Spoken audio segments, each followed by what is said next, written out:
So let me know when you all can see my screen.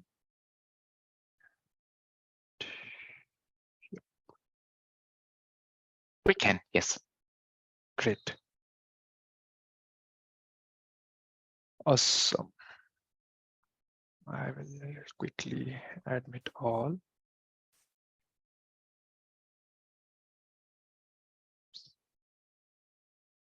Great. Thank you everyone for joining in today's Garage session. And in today's Garage session, we'll be talking about how you can extract your Ariba Cloud Services through standard APIs. But before we deep dive in the session and see, how this use case helps enterprises to extend their Ariba data services, uh, I would take a couple of minutes to, bring and discuss that what is SAP Garage is all about to the participants who are joining us for the first time. So the whole idea for Garage is to, bring out to you, to the ecosystem, these business use cases which are being developed by the solution experts, just like we have for today's session, and then show you how a real-time implementation would look like. Because we thought that, you have multiple scenarios, you have different business use cases out there, but it becomes really easy if there is someone to guide you that, what all steps would be taken for from a developer perspective or from an architect perspective to realize that business use case. That is the whole idea behind this Garage sessions. And every month we host this Garage on 1st of Wednesday, where we bring out such use cases which we feel can be, a fit to your scenario as well. In pursuit to that, in today's session, we have Sven with us, who would be talking more about this solution. He is the lead BTP solution architect and who would be taking us through this nice use case. And he will be walking us with all those steps that typically an enterprise would take to, realize this business scenario.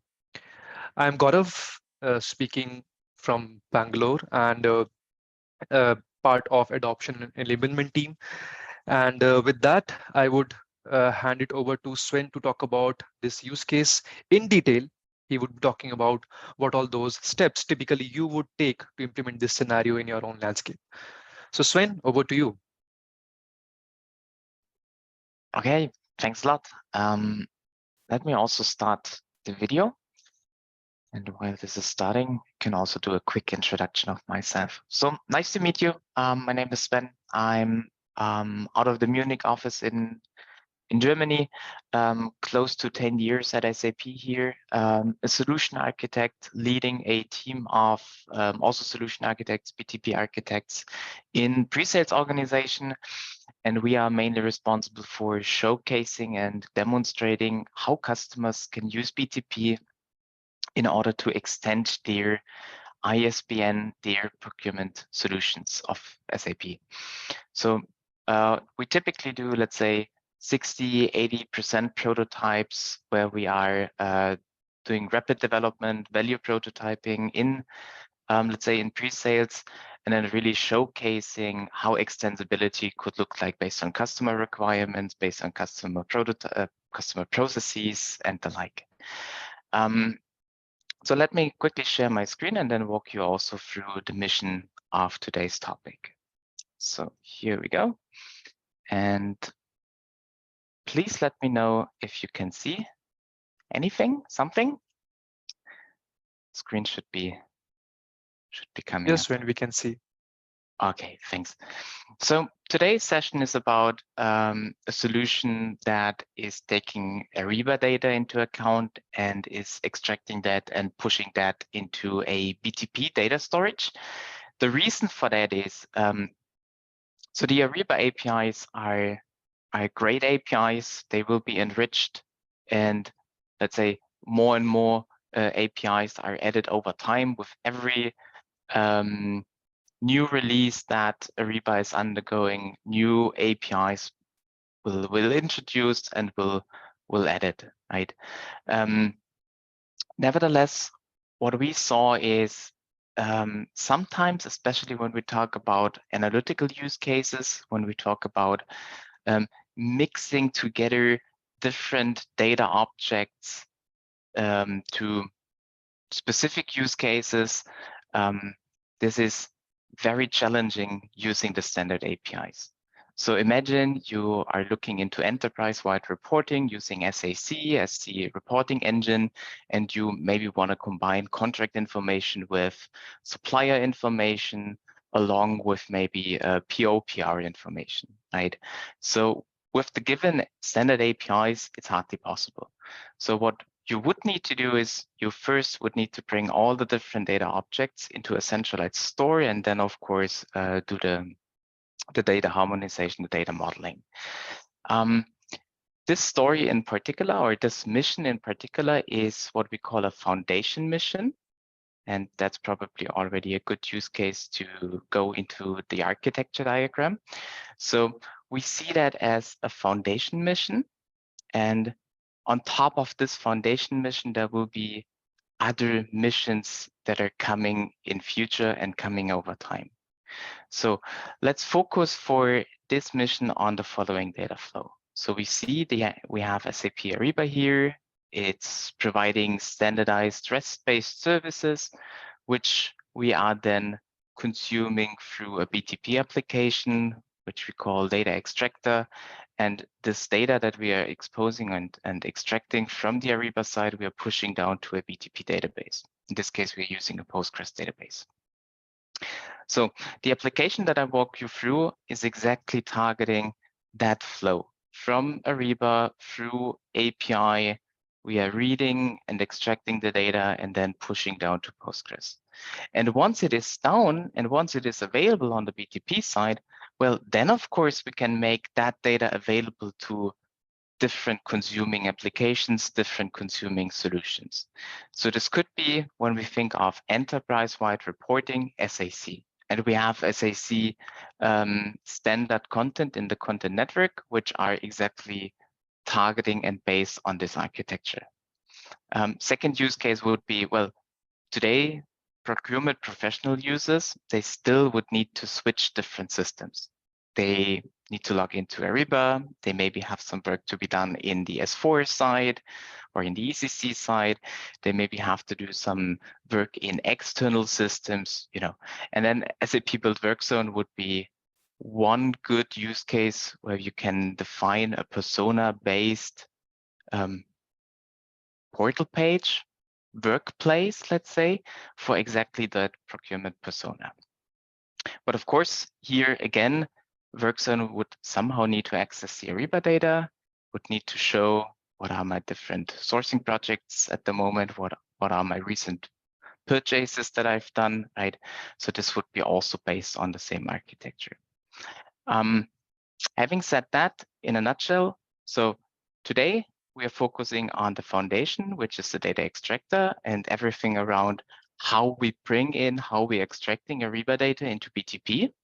And then there will be dependent related missions, which will then explain in more detail how we can use exactly that data in the analytical context, but also in a harmonized, let's say, persona-based dashboard context. So let's go to the details. Project board, right? The project board in general, we've placed different phases here. First phase, discover, would be anything about getting started, getting to learn the basics, more importantly, getting to also learn the prerequisite, and of course also what would be the required expertise, the required skills in order to follow the different sections of the mission here. Second would be the landscape setup. Here it's everything related. We need to get the prerequisites done in order then to leverage and to deploy the solution and so on. Namely, this would be, of course, we're integrating to Ariba. Hence, we would need to get the Ariba APIs to be activated. And second, well, we are targeting and talking about a BTP application. Then, of course, we would need to ensure that also our BTP landscape is set up with appropriate entitlements and quota. Third, deployment. So we have a Git repository where we have the content and where we have the source code. You just need to pick that, download that, and deploy it to your BTP environment. And last but not least, the majority of also today's session will be around the configuration and the use, where I walk you through the detailed steps on how exactly you need to configure the solution, what would be the different steps required, a bit of how the Ariba APIs works and the like. But let's go in each of the phases in a bit more detail to ultimately go down to the content. Prerequisites first. So in order to follow the mission, in order to complete the mission, I mentioned already you need to have a specific skill set. And of course, you also would need to have specific, let's say, access or a BTP account in general, right? So this means you would need to have a BTP environment where you have access, where you have proper permission in exactly that BTP environment that allows you to deploy application, create service instances, configure destinations and the like, also assign quota and entitlements if they're not there yet. So you need to have permission in order to do that. Next would be, of course, we are targeting a BTP application. The entire source code we distribute and share through Git. So basic understanding in what is Git, basic understanding in how to use Git, that's always beneficial and required. The BTP application is built using the SAP Cloud Application Programming Model, and we are using Node.js as the programming language. Think of the solution as this could be your kickstart, this could be your template, right, which you can then further develop and further enhance, further adjust. And in order to do so, of course, you would need to have development expertise on exactly CAP applications on Node.js.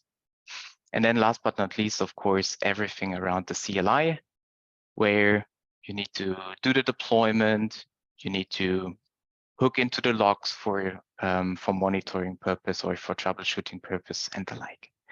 So if you have fulfilled all the prerequisites and have the required expertise, then you can of course go to the next phase and to the details. In addition to that, the discover phase is having some additional basic information on, well, getting to know the missions and getting to know the project board in Discovery Center, learn a bit of basics, what is BTP and what is this all about. And the same also applies for the Cloud Application Programming Model. Discover the basics, getting to know the basics about that. Okay.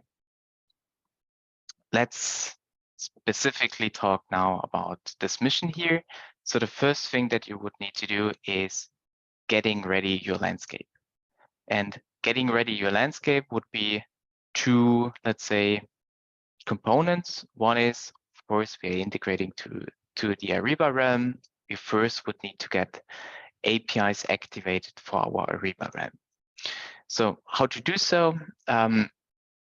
There is a documentation link to that, which points to the standard documentation on how to use the Ariba developer portal.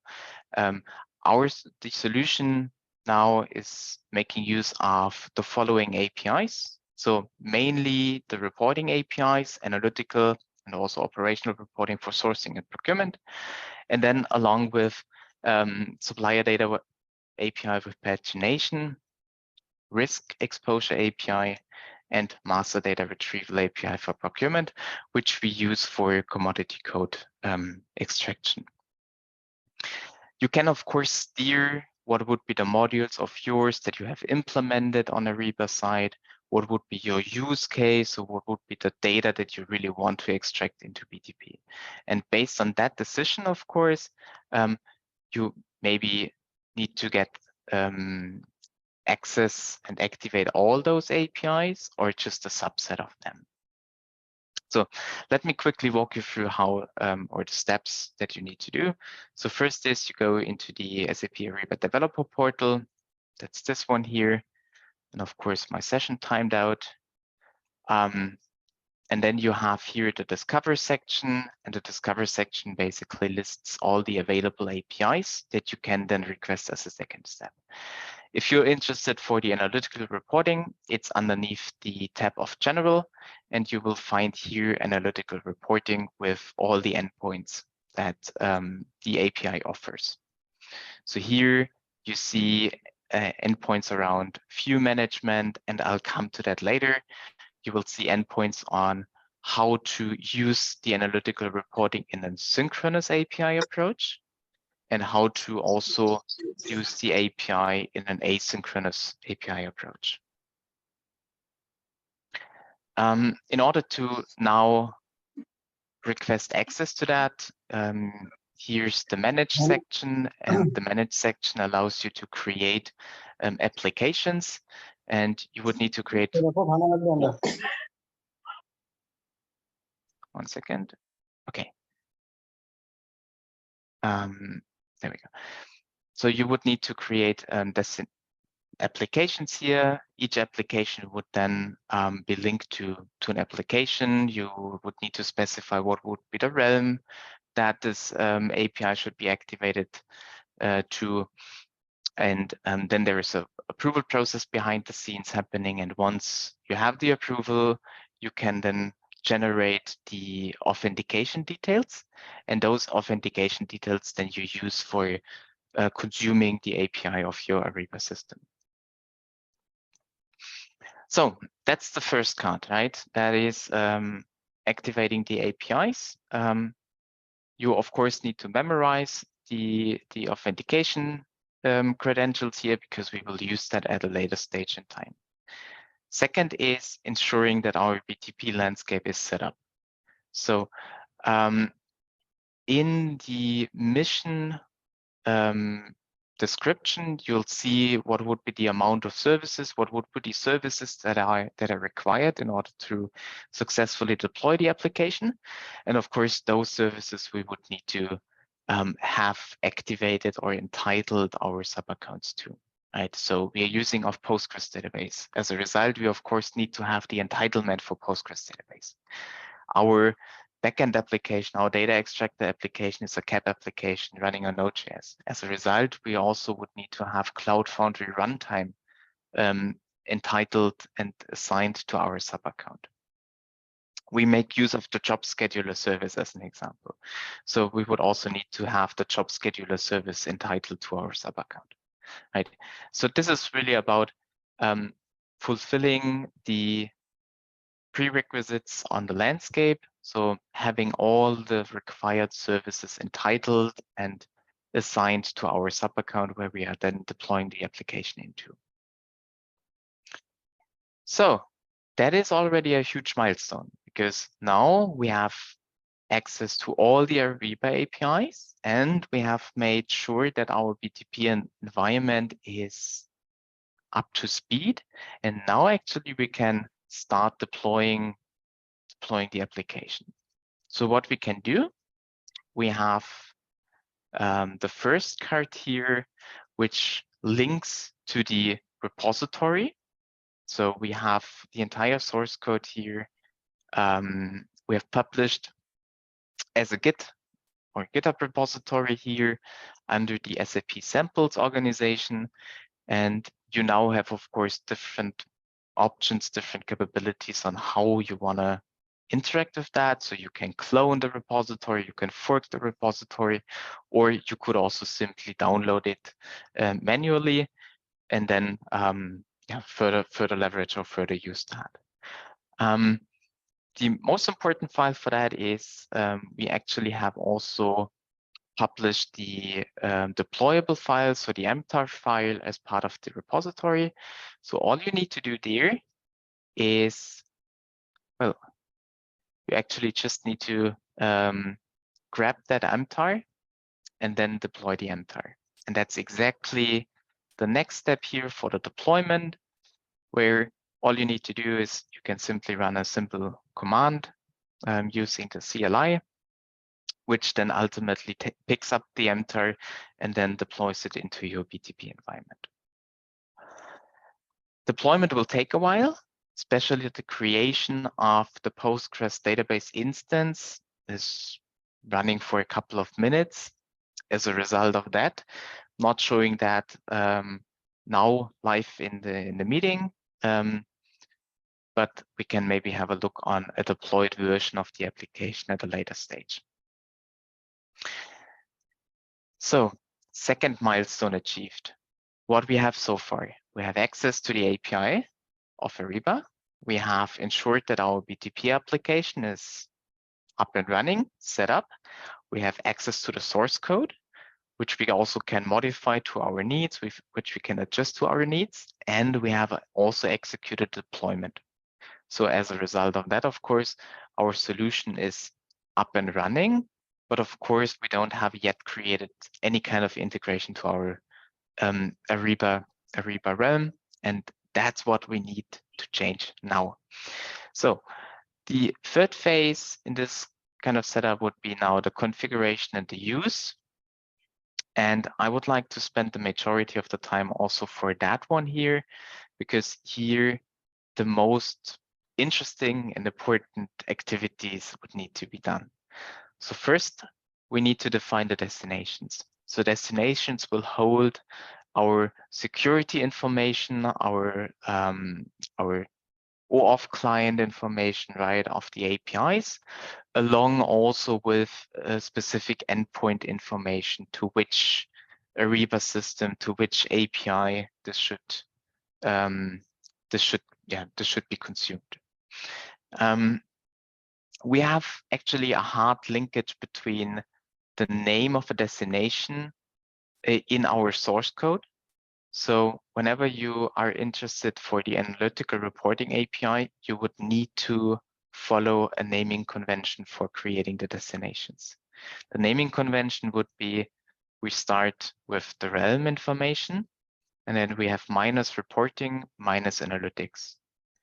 The reason why we have done for and decided for such a structure is we can actually also support multi-realm scenarios, right? So you may have one destination pointing to realm number 1, and then you may have another destination pointing to realm number 2. But maybe you want to extract data from both the realms and bring it both together in your BTP environment. To fulfill such kind of asks or requirements, we of course would also need to differentiate what would be the realm where we are going to fetch and integrate the data from. Same applies for all the other APIs where we support, right? So for operational reporting for procurement, naming convention would then be realm minus procurement minus reporting, and the like for the others. So what we've done is we've attached here some skeleton destinations, which you can then download and then import into your BTP cockpit. That gives you then already the structure on such a destination, where we then just need to, let's say, change, of course, some information. Like you need to specify the security information, right? The client ID, the secret. You, of course, would need to change the API key. You would need to change the realm as part of the name. And maybe, depending on which data center your Ariba realm is hosted on, you may also need to change the URL and the token service URL. So the values that you're seeing here is assuming that your Ariba realm is hosted in the US, but for European customers, for APJ-based customers, the URL here may differ. But that's also something that you see in the Ariba developer portal, right? Depending on where you log in and to which data center you're logging in, right? Then the URLs here just may differ. But that's something just to keep in mind, of course. Okay, so that's for the destinations. The next one would be especially on the analytical or on the reporting APIs in general, to define view templates. So view templates, imagine these are specific views on data objects. Give you an example. So one data object could be contract workspaces. And view templates are defining what would be my properties, what would be my fields that I'm interested for a contract workspace. This is, or this could be the description. This could be its unique identifier. This could be the association to commodities. This could be the association to a supplier, right? So basically it defines what are the properties, what is the information of a contract workspace, to keep on that example, that I'm interested in for extracting. So as part of the solution, as part of the repository that we are having here, just one second, Procurement Data Extractor, there we go. We have listed down all the view templates that we support so far. So let's keep the example of contract workspace. You'll find them in the resources directory and then in the analytical API view. And from here, not the general one, but the contract one, we will find here the contract workspace. So as I mentioned, right, this gives a specific view on what would be the fields, what would be the properties that I'm interested in for a contract workspace. Here we're seeing the load and the create. So load create time, load update time, along with what its unique identifier, what would be the description, a bit of what would be the begin date, end date, blah, blah, blah. So basically all the details that I'm interested in. We are making use of custom views here to ensure that the structure that we are requiring and expecting from the API remains stable. But since we are making use of a custom view template, we of course would need to create that view template, that view first in your Ariba system.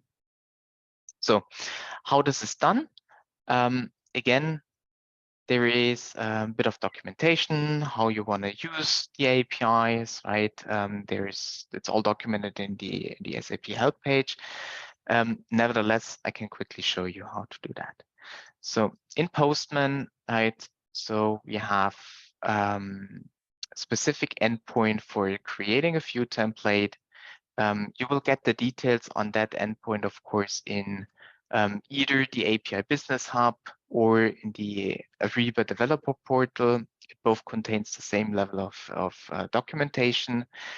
And there is then the endpoint specified on how to create exactly such custom view template. So what you need to do is, first, you need to specify the name. And the name should match the file name of what we have in here, right? So here we are talking about the contract workspaces. So this would be the name of our view template, ext_contract workspace. That's what we would need to enter here in Postman as part of the view template creation process. The second thing that we need to enter is the definition of the view itself, right? So here, again, we're looking into contract workspaces and we are specifying that this view on the contract workspace is having exactly those properties, those additional details, right? And then we would need to send the request, and by sending the request, the corresponding view template will be created on your Ariba realm, which we specify here as additional property.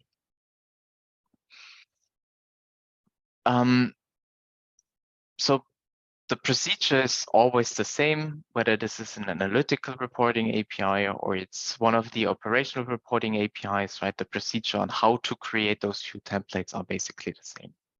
Just the endpoints on the API slightly differ, of course. Okay, but that's the first, or that's the next thing that we have fulfilled. And then we can actually already try to kick off some of the extraction and verify some of the, the API integration, if it's functioning or not functioning.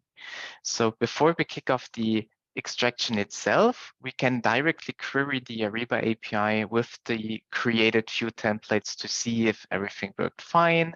if we are getting data back, right? And we can also making ourselves a bit more familiar with how to handle it and yeah, how to use those APIs. So let me quickly share and let me quickly explain how to do that. Probably my token has been expired, but let's just give it a try. Yeah, there we go. So just need to request for a new access token, which I can then use in the calls here. So what I'm doing here is, again, I'm looking into contract workspaces to keep on the same example. I'm of course using exactly my Ariba realm of interest, and I have specified some additional filter criteria. So this filter criteria specifies that I'm only interested for those contract workspaces that have been updated this year. So from 1st of Jan until yesterday, that's what I can then specify as filter criteria. The data that I'm getting back is exactly having those fields and those structure that I was specifying as part of the view template, right? So as part of the view template, I had one property which called owner, which gives me the details on who is owning exactly those contract workspaces in Ariba. So that means, good news, API handling works fine. The credentials of the API that I was requesting previously, all good. I'm able to consume it, right? And also the view template creation process that worked perfectly fine. Next is, well, now let's integrate our BTP, or let's verify if the integration from our BTP application to our Ariba realm is working fine. What we have there is we have different endpoints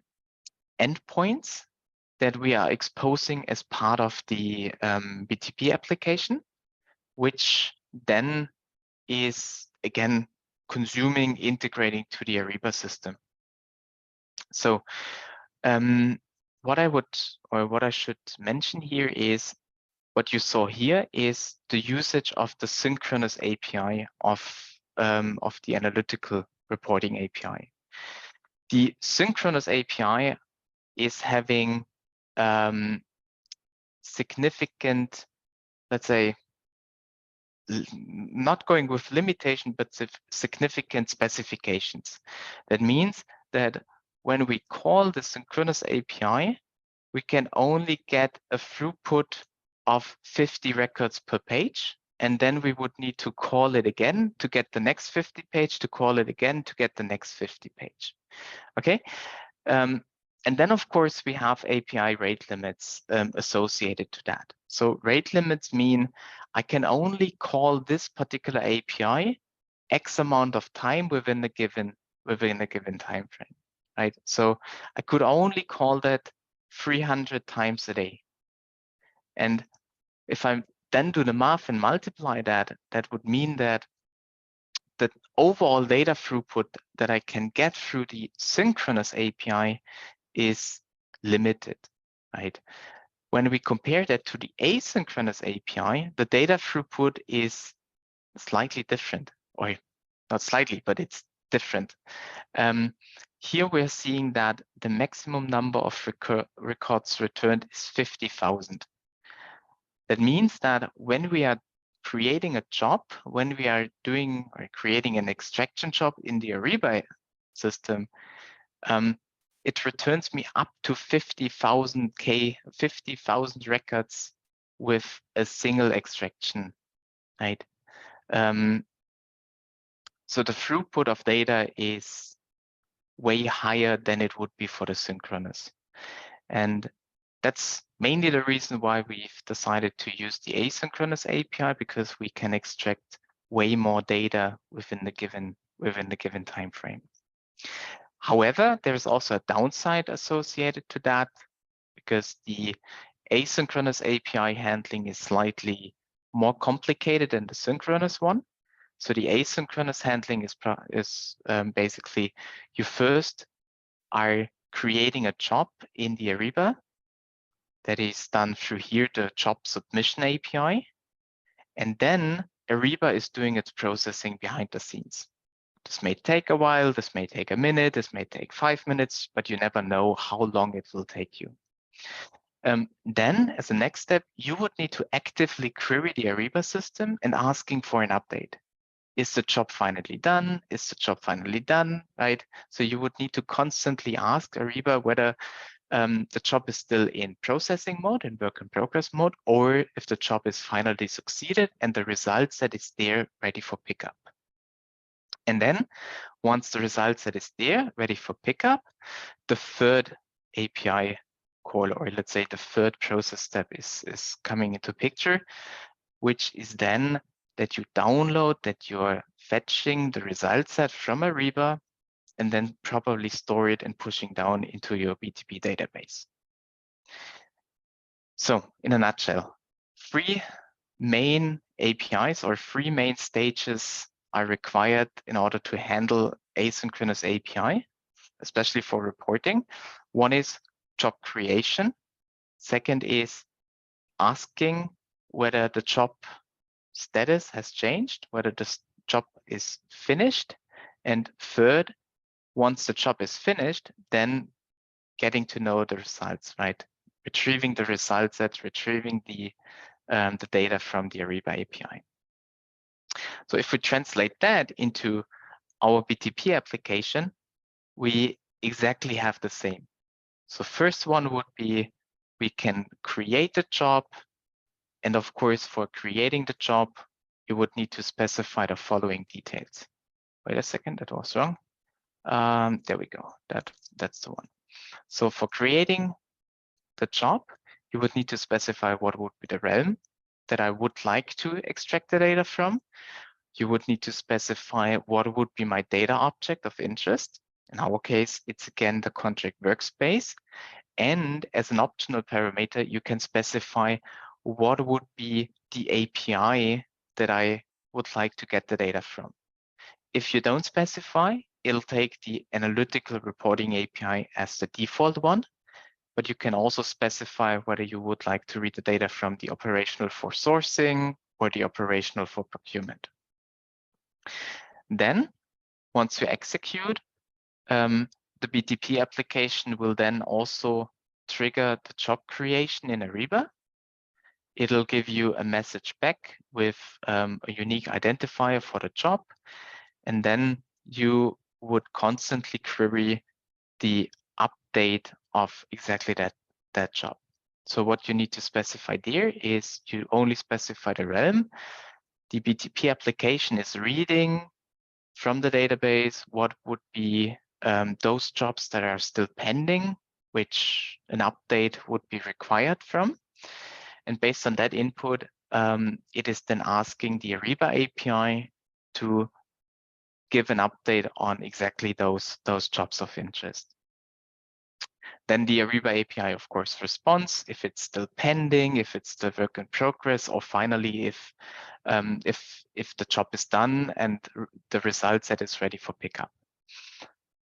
If that's the latter, then the third API here, process finished jobs, would come into picture, where again we are just specifying what would be the realm. Then same logic, right? We are reading from database on BTP what would be the jobs of interest, and then with that information we are querying the Ariba API for retrieving ultimately the data, right? And this gives us, when we now go back to this one here, this would give us then up to 50K records of any data object of ours, right? So here again, we will then get, let's say, up to 50,000 records for contract workspaces. So we take this information and then we are storing that properly into the BTP database. Okay, so far so good. So that's kind of also the let's say the logic, the explanation, what is happening behind the scenes. Of course, you can try exactly that process manually through Postman by by requesting and sending those requests manually. Nevertheless, if you verify that everything works fine, that you verify that finally you also have the first data sets in your database, you could also quickly verify that everything worked.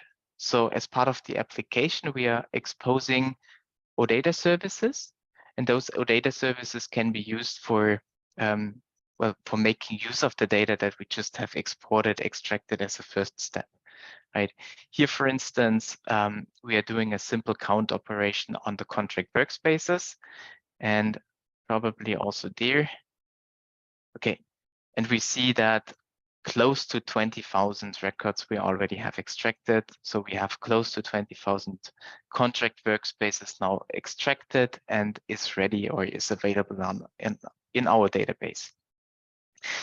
That shows us that the full end-to-end cycle has worked perfectly fine, right? So we were able to call the BTP API for creating a job.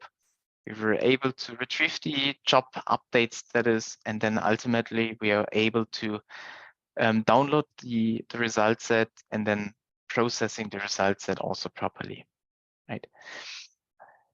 Of course, you don't want to do that manually all over again, right? And that's where ultimately also the job scheduler service come into picture. So what we can do here is we can use the job scheduler, which exactly does the trick for those trigger points. You saw earlier that the APIs are having rate limits, right? And the asynchronous API, again, keeping the example of the analytical reporting API, only allows us to trigger 60 jobs a day. So imagine you would like to now export and extract more than 60 objects, contract workspace, contract clauses, contract line items, you name it. Then you would need to find a smart and a clever schedule on how you want to keep your data up to date, right? Because you can't do daily pulls for more than 60 of those objects. If you're below that 60, if you're saying you only have 15 objects of interest, well, then of course you can also have more frequent data pulls than once a day, right? So you can really define and steer what would be your perfect schedule and how to retrieve the data on your individual use case and situation. What we have come up with in our situation, our use case as kind of an example is that we can pull on a 30-minute schedule. So we start, let's say, a data pull for requisitions at midnight.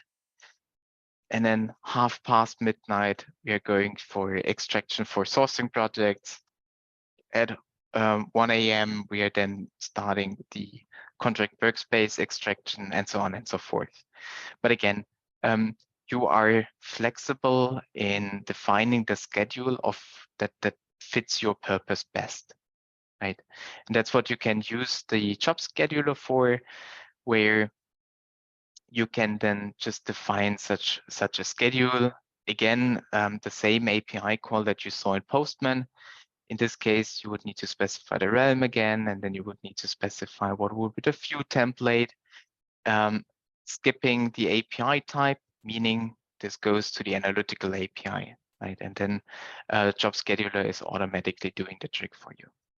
Same applies also for not only the triggering, the creation of the job, but also for updating the job status, right? And then also processing, downloading the result set and properly processing exactly that. Okay, that was that one here. And that's another huge milestone, because now we've not only set up the application, we've not only verified that end-to-end the process works fine, we've actually also configured a frequency on data pull, which always keeps our BTP database, right, up to date with, of course, a bit of a delay in data. This could be an hour, not an hour. This could be a day. This could be maybe half a day, depending on your schedule and on your situation. But here, with this one-time setup, right, we are then frequently starting extraction and frequently pulling data from.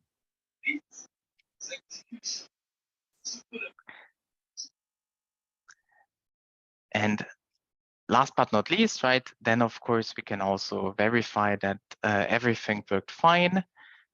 We have OData services that can be then consumed by our consuming solutions, let it be SAC, let it be any other extensibility use case, to just leverage then the extracted data that we have. So that's concluding the project board. So we have roughly 10 minutes now in addition for Q&A and for next steps. Having said that, are there any questions so far? Yep. Thanks, Sven, for that session. I see there's a lot of interest amongst the participants. So Sure. yeah, there are also some questions as well. So if I take the first question from Prasanna, he's asking that when you say accessing Ariba APIs via CAP and staging in Postgres, how do you do that? Using BTP ABAP environment? In continuation to that, he is eager to know that, with what BTP service are we using for CAP and Postgres staging? Okay, thank you, Prasanna. So what we're using is the Cloud Foundry environment, and we are having a CAP application which is running on Node.js, which is using Postgres database as a service behind the scenes. So we are not using ABAP. We are really using Node.js as the programming language. Great. I guess that And answers. sorry, Gaurav, to add on what would be the services associated to that, right? Because that's also part of the question. We had the Cloud Foundry runtime. We, of course, had the Postgres database running on hyperscaler option. Then we had the job scheduler service. And for logging purpose, we have the application logging.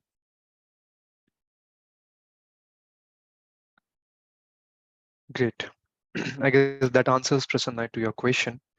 The next question is from Guy, and he wants to know how much delay is there between transactions, like requisitions recorded and the data being available for extraction. In the past, with data exports, he has seen delays around, more than 30 hours.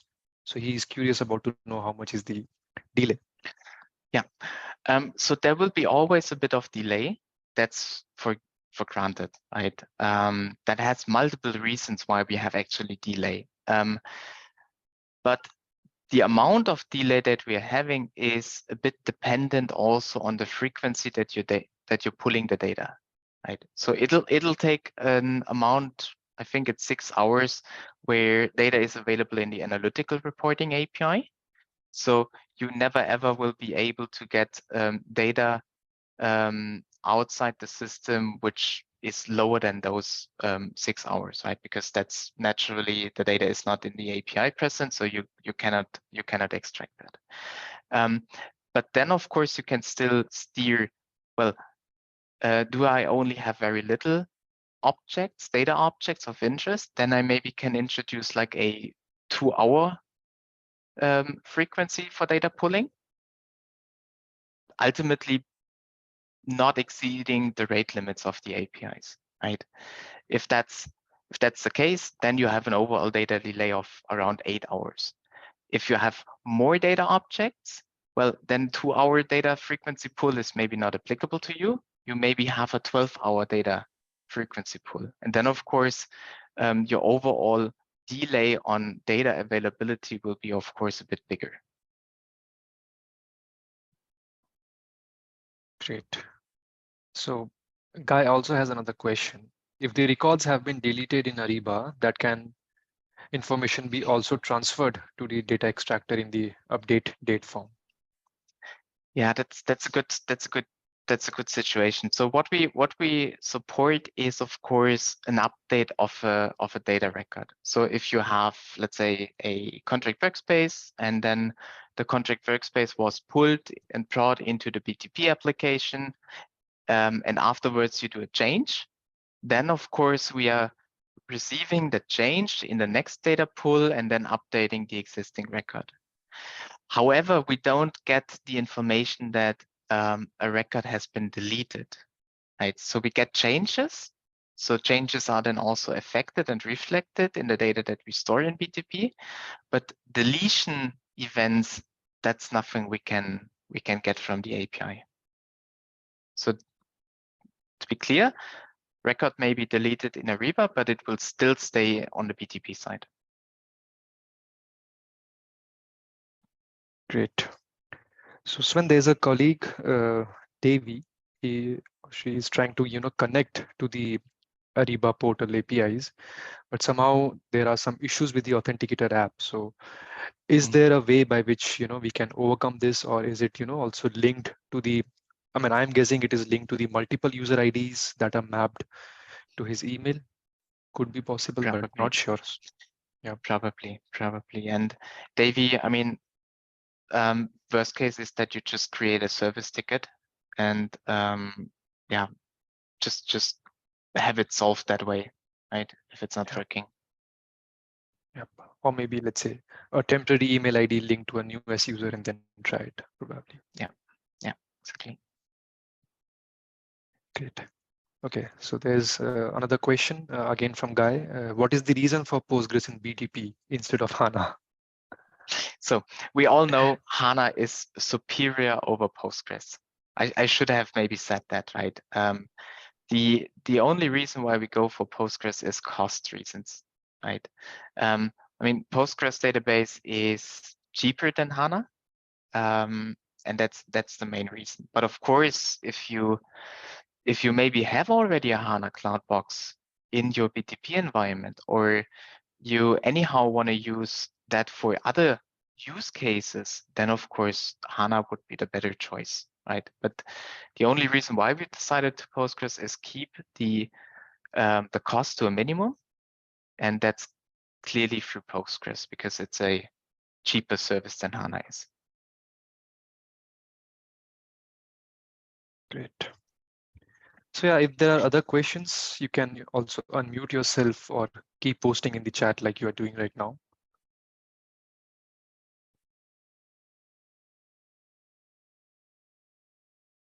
If not, maybe you can also take some time to think of such questions. Meanwhile, Sven, can I take over share for a couple of minutes so that Absolutely. Okay. Thanks. So the participants who are joining us for the first time and wondering what this tool is about that we are, showcasing apart from GitHub and other API portals. So this is SAP Discovery Center, a tool offering from SAP, which is free of cost. So as I said, starting a mission on Discovery Center is free of cost. But if you have this question that where should I, land up, or how should I land up on this website? So the best way is to go to your search browser of your preference and search for SAP Discovery Center. So this should land up to the first link that we are showcasing right now. So here we have two main facets on the landing page you would see. One goes by the name of missions and another goes by the name of services. So mission was something that Sven already showed, how it comprises an overview page, how it comprises the solution architecture diagram, how it comprises the services and all that part. Also the project board, one of the main parts or facets of missions. But we do also have services as well. So if you are exploring more services on BTP, you could come up over here and explore all these services. I will quickly take an example of, let's say, ABAP environment. So here you would see all the overview of the service, what are the pricing models. So if you're interested to explore the pricing model of one specific service, feel free to land up on Discovery Center as well. And for each service, we have also tagged related missions. So if you are exploring a BAP environment and you are curious to learn about the service, you could go ahead and start these missions. Also, some customer stories are tagged to it. So if you want to learn from the ecosystem, that's also another way to do so. So I would try to encourage you to start these missions, like one the Swen showed. There are other missions as well. If you are a partner who would like to contribute missions to Discovery Center and showcase missions to the Garage forum, feel free to reach out to us. You can reach out to Taurus, my colleague, myself as well, and we would be able to help you out to contribute missions under this partner category. There are other missions you could explore. The one that Swen showed, you can just search for Ariba, and then you would be shown other missions which are available as well. But yeah, the one that Swen showed is something also one that you could go ahead and start. So this is the one that we were talking today. And you could see there are already 20 plus companies who have started this mission and realizing the value out of it. So that would be the one I would like to, the key takeaway from this session as well. Apart from that, we do also have some follow-up sessions that we host around the month. So as you just now attended the SAP BTP Garage, we host this on every Wednesday, first Wednesday of every month. And apart from that, there are other sessions as well, as you can read on this slide. We would be sharing this slide deck post to this session as well. The next Garage would be hosted on the 3rd May, again a Wednesday. And on that session, we would be talking about how to build apps SAP S/4HANA. So yeah, if you joined us for the first time, please join us again in the next session as well. And if you have further questions, please post them in the chat, or you can unmute yourself as well. That's all from my side. And yeah, let's keep the room open for a couple of more minutes so that if there are some last minute questions. Okay, I see there is one question. So when is there a suggested way of searching services available on BTP? Example, if there is a service on BTP for GRC. I'm not sure, Kumud, what you mean by GRC. Sven, do you have any idea? Yeah, so I think the suggested way of searching for services would be really in Discovery Center. Yep. So in Discovery Center, we have also the catalog of services that are available there. And there you can then simply enter the search term and then find matching services, right? That's right. Great. So if there are no further questions, I would like to thank all the participants for tuning in and staying till the very end. Also, a big thanks to Sven for taking out time and delivering this great session to us. I hope this cleared a lot of doubts and made aware of the participants on this nice Ariba use case. Thanks everyone, and have a good time ahead. Cheers. Thank you. Bye-bye. Bye. Bye.